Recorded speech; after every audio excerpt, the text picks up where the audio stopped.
నువ్వు చేస్తున్న పనికి కడుపు రగిలిపోతుంది.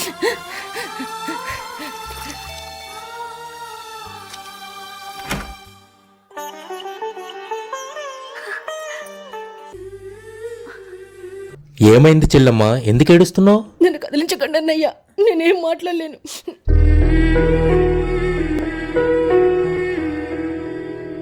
ఇలా చెప్పకుండా ఏడుస్తుంటే నాకు ఎలా తెలుస్తుందమ్మా?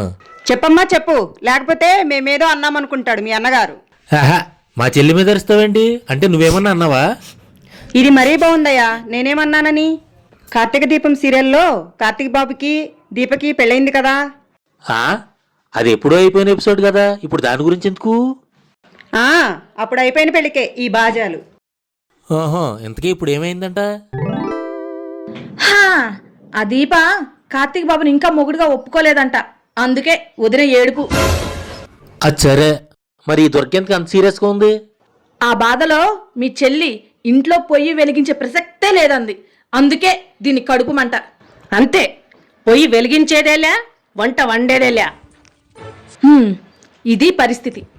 మరి వంట ఉండలేదు కదా, అందుకు నీకు కోపం రాలేదా? నాకెందుకు వస్తుంది కోపం? నేను స్విగ్గీ ఆర్డర్ పెట్టుకున్నాగా. అలా అయితే ఇప్పుడు నా పరిస్థితి ఏంటి? ఇంకేముంది, వెంకన్న గుడే.